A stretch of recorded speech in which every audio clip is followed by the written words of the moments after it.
नमस्कार दोस्तों, very good morning. बहुत बहुत स्वागत है आपका आज की ताज़ा खबर में। हमेशा की तरह ग्लोबल इकोनॉमी की न्यूज़ के साथ ही हम आज के वीडियो की शुरुआत करेंगे। वैसे तो बहुत न्यूज़ नहीं है, अब रिजल्ट सीजन हाल ही में ख़त्म हो चुका है, तो मोर और लेस हम मैक्रो इकोनॉमिक चीज़ों की बात करेंगे। कुछ एम्प्लॉयमेंट रिलेटेड जो न्यूज़ है वो भी है, and then we will talk about some stock wise news. So ज़्यादा लंबा वीडियो नहीं होगा ये। We will concentrate more on the main news जो भी आई है। एंड सबसे पहली न्यूज़ है again regarding Donald Trump. Now Donald Trump ने थ्रेटन किया है to bomb Oman over the Iran stance. तो जो मिडिल ईस्ट का वॉर है वो अभी भी कम होता हुआ नजर नहीं आया है। According to the latest developments here, president Donald Trump ने मिलिट्री एक्शन थ्रेटन किया है, यानी मिलिट्री एक्शन की धमकी दी है अगेंस्ट ओमान अगर ओमान इंटरफेयर करती है with US blockade of Iranian ships in the Strait of Hormuz. ऐसा कल प्रेसिडेंट डोनाल्ड ट्रंप ने ये कहा। एंड उन्होंने ये भी कहा कि जो ब्लॉकेड है दैट इज पुटिंग प्रेशर और ऑन ईरान, एंड इसकी कोई अभी करंटली टाइमलाइन नहीं है फॉर रिजॉल्विंग द कॉन्फ्लिक्ट। उन्होंने ये भी कहा कि ही इज नॉट इन अ हरी, उनको कोई जल्दी नहीं है ये कॉन्फ्लिक्ट रिजॉल्व करवाने की। अब ओमान जो है ना, ये मेंबर है of GCC which is gulf corporation council alongside Saudi Arabia, UAE, Kuwait, Bahrain and कतार। तो ओमान की एक्चुअली काफी क्लोज टाइज है with US, right? But they also have good relations with Iran. तो एक फ्रीक्वेंट इंटरमीडियरी रहा है between US and Iran Oman इससे पहले। तो ट्रम्प के जो रिमार्क्स है, ये first time the president of US has directed such strong language against a US ally in the region, right? तो during the 5 month Iran US war, Oman ने अब तक एक निगोशिएटेड सेटलमेंट के लिए पुश करने की कोशिश की है। सेपरेट टॉक्स उन्होंने होल्ड किए थे with US and Iran regarding the opening of straight of Hormuz. Iranian officials ने यही स्टेट किया है कि ईरान और ओमान जो है वो स्ट्रेट को कंप्लीटली कंट्रोल करेंगे under the new agreement. So the key take away here is कि एस्केलेटिंग यूएस गल्फ टेंशंस जो है, इससे ग्लोबल जियोपॉलिटिकल रिस्क जो है वो रेज हो रही है, एंड इसी वजह से ऑयल के प्राइसेस कल बढ़ते हुए दिखे। एंड पोटेंशियली अगेन इससे जो ग्लोबल वोलेटिलिटी, मार्केट वोलेटिलिटी जो है वो इससे बढ़ सकती है। The next news is about US treasury yields जो कल बढ़ते हुए दिखे, क्योंकि अब इन्वेस्टर्स ये देखने की कोशिश कर रहे हैं कि एफओएमसी के मीटिंग्स रिलीज होने वाले हैं इस हफ्ते में। तो वहां पर क्या आउटलुक आता है, क्या इंडिकेशंस एफओएमसी के मिनट्स देते हैं about what lies ahead as far as interest rates in the US are concern. तो 10 ईयर ट्रेजरी यील्ड की जो ट्रेजरी नोट है, तो वो कल 1 बेसिस पॉइंट से बढ़ गई एंड 4.71% तक पहुंच गई। 30 year yields were up by more than 2 basis points and 5.28% के ये 30 ईयर ट्रेजरी यील्ड्स कर रहे हैं। बॉन्ड यील्ड्स भी बढ़ते हुए दिखे, क्योंकि रिटेल सेल्स जो है they fell by a surprise 0.6%। This is about the last month. तो थोड़ा बहुत फ्राइडे के सेशन में यही दिखा कि अगेन बॉन्ड यील्ड्स बढ़ते हुए दिखे थे। एंड एक फ्लैट प्रोड्यूसर प्राइस इंडेक्स आया था on a month on month basis for the month of जुलाई। तो मंडे को ये जो रिवर्सल आया है that comes because like I said कि एफओएमसी मिनट्स इस हफ्ते में आने वाले हैं, दे आर ड्यू टुमारो। सो यहाँ पर फर्दर इंसाइट्स मिलेंगे कि यूएस फेडरल रिजर्व की जो लेटेस्ट पॉलिसी डायरेक्शंस है, डिसीजंस है, वो आगे की क्या पोटेंशियल ट्रैजेक्टरी बताते हैं। यानी आगे आने वाले समय में जो भी मिनट्स, जो भी मीटिंग होगी एफओएमसी की, वहां पर वो मेनली इंटरेस्ट रेट से रिलेटेड क्या डिसीजंस लेंगे, that is a very important takeaway जो इस हफ्ते में मार्केट्स देखेंगे। अब रिसेंटली जो एफओएमसी मीटिंग हुई थी ना, जुलाई 29 को, वहां पर इंपॉर्टेंट चीज ये थी कि दे हेल्ड द रेट्स स्टेडी, यानी कोई रेट्स में बदलाव नहीं हुए थे। लेकिन इंपॉर्टेंटली कमिटी में से 3 मेंबर्स जो थे out of the 12% committee, they were in fact advocating कि हमें रेट्स को हाइक करना चाहिए 25 बेसिस पॉइंट से। अब this indication might actually drive the yields higher, अगर ऐसी कोई लैंग्वेज आती है एफओएमसी के मीटिंग मिनट्स में कि आने वाले समय में they might be open to increasing the rates और they are actually thinking of increasing the rates, तो इससे हो सकता है कि यील्ड्स और भी बढ़े, right? So the key take away here is कि sticky bond yields and dissent within the Fed, right, difference of opinion basically within the Federal Reserve, यही सजेस्ट करता है कि पाथ टू मॉनेटरी ईजिंग अभी भी uncertain है, and इससे global valuations, liquidity sensitive रहेंगे to rate expectations. Next news is from China. China की इकोनॉमी के नंबर्स सामने आए हैं, जहां पर यही दिखाया कि उनकी डोमेस्टिक इकोनॉमी के sales, retail sales barely grow हुए हैं। इन्वेस्टमेंट स्लंप भी काफी स्टीपन हो चुका है। तो चाइना काफी समय से अब कंजम्पशन का इंजन ना बढ़ने की वजह से सफर कर रहा है, right. Domestic engine is not really increasing much. तो एक लॉस्ट मोमेंटम अभी भी इंक्रीज होता हुआ दिख रहा है, कंटिन्यू होता हुआ दिख रहा है। कंज्यूमर स्पेंडिंग अभी भी स्टॉल्ड है। अर्बन इन्वेस्टमेंट जो है वो भी कॉन्ट्रैक्ट हुए हैं at a very fast pace. So retail sales का 0.6% का ग्रोथ आया है from a year 1 year ago, right. China का जो अर्बन फिक्स्ड एसेट इन्वेस्टमेंट है वो कॉन्ट्रैक्ट हुआ है, यानी गिर गया है by 6.7% on a year basis. Industrial output 4.5% से बढ़ा है in the month of July, mainly that has catered to the exports, right.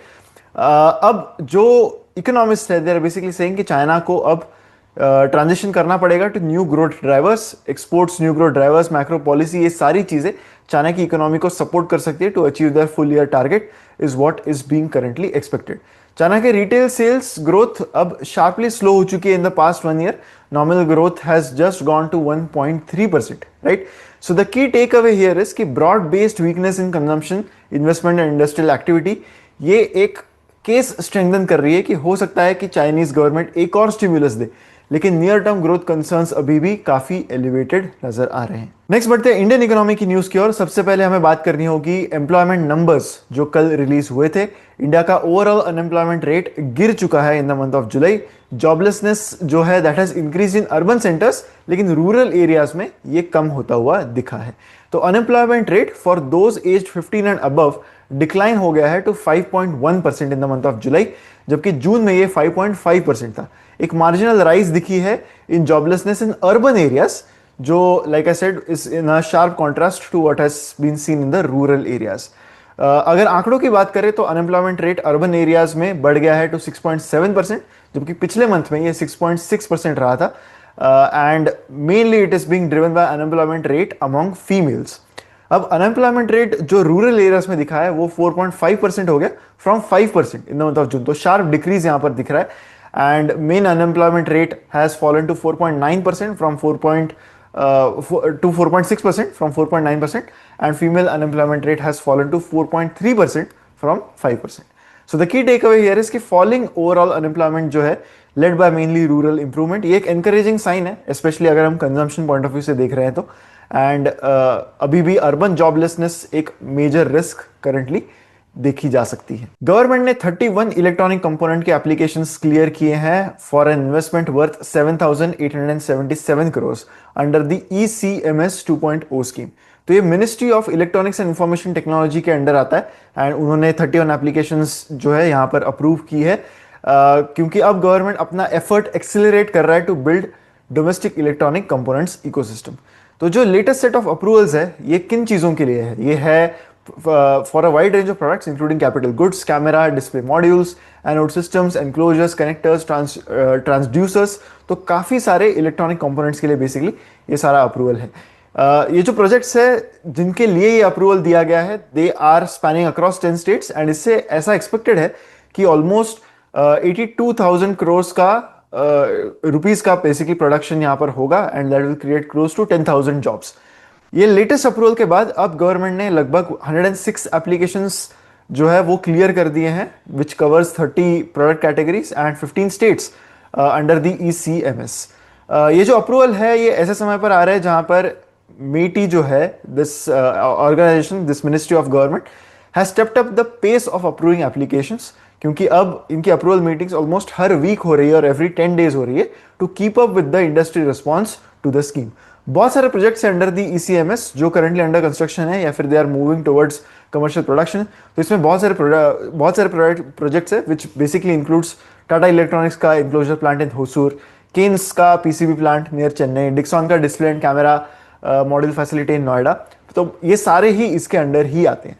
The key take away here is कि एक्सेलरेटिंग ECMS अप्रूवल जो है इससे इंडिया का इलेक्ट्रॉनिक लोकलाइजेशन स्टोरी काफी strengthen होता है, and it is seeming like the government is very serious about having this created localized. Next stockwise news की ओर बढ़ते हैं। हमें यहाँ पर बात करनी होगी about L&T, जिन्होंने एक अल्ट्रा मेगा मिडिल ईस्ट की ऑफशोर ऑर्डर बैक की है worth rupees 15,000 crore. It's a very large order by size, and L&T energy hydrocarbon offshore ये एंटिटी का नाम है, which is a subsidiary of L&T, जिसके अंडर ये प्रोजेक्ट अंडरटेक किया जाएगा.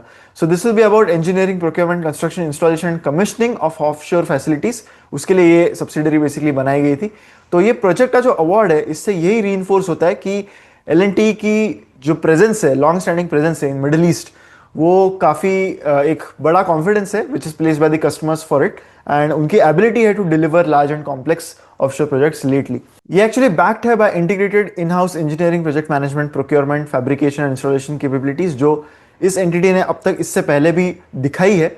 ओवर द पास्ट 4 decades ये जो बिजनेस है that has actually successfully executed a wide range of offshore projects, and that includes subsea pipeline structures, brownfield upgrades, modifications, deep sea and subsea structures.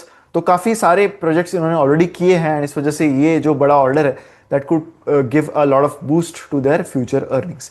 The take away here is कि जो ultra mega Middle East order win है that is strengthening L&T's order visibility, and इससे उनकी competitive positioning जो है in complex and high value offshore EPC projects वो भी काफी स्ट्रेंथन होती हुई दिख रही है. अब बढ़ते हैं हमारे फाइनल सेक्शन पर, which is the believe it or not section, जहां पर हमें बात करनी होगी चाइना में आने वाले एक नए IPO के बारे में. तो ये IPO है अबाउट अ रोबोट मेकर. इस रोबोट मेकर का नाम है यूनिट्री, एंड सबसे खास बात इस IPO के बारे में ये है कि ये IPO बेसिकली अब कल लिस्ट होने वाला है चाइनीज मार्केट्स में. तो this was actually oversubscribed by, hold your breath, 8,000 times. 8,000 times oversubscription इस IPO में हुआ है. एंड तो IPO का जो IPO में उठाने वाला पैसा जो कंपनी का था दैट वाज अराउंड $900 million, लगभग 8,500 crores बेसिकली ये ऑफर किया गया था. लेकिन उसका 8,000 टाइम्स ज्यादा का एप्लीकेशन मनी कंपनी को मिला है. बहुत सारे पोस्ट भी है on social media that the world is not ready for a robotics rally. अब तक हम AI वगैरह की बात कर रहे थे, बट रोबोटिक्स रैली अब तक आई नहीं है, is what the grapevine on social media currently is. जो एक्सपेक्टेड प्राइस है जिस पर ये लिस्टिंग होगा, इससे company will be valued at almost 60 billion yuan, right. तो काफी बड़ा IPO ये हो रहा है, and it getting subscribed by, oversubscribed by 8,000 times is the main believe it or not here. इसके जो ह्यूमनॉइड रोबोट्स है बेसिकली जो ये कंपनी बनाती है, that could basically potentially challenge Elon Musk's Optimus, right. So that was your believe it or not for today. इसी के साथ हमारी न्यूज़ का वीडियो यहीं पर खत्म होता है. मैं आशा करता हूँ कि वीडियो आपको अच्छा लगा होगा. अगर ऐसा है तो वीडियो को लाइक करना मत भूलिए एंड शेयर कीजिए विद मैक्सिमम पीपल. ऐसे वीडियोस के लिए हमारे चैनल पर बने रहें. And yes, don't forget to visit investagent.in, जहां पर आप फ्रीडम ये कूपन कोड यूज करके 60% का डिस्काउंट पा सकते हो. मिलते हैं अगले वीडियो में. Thank you so much.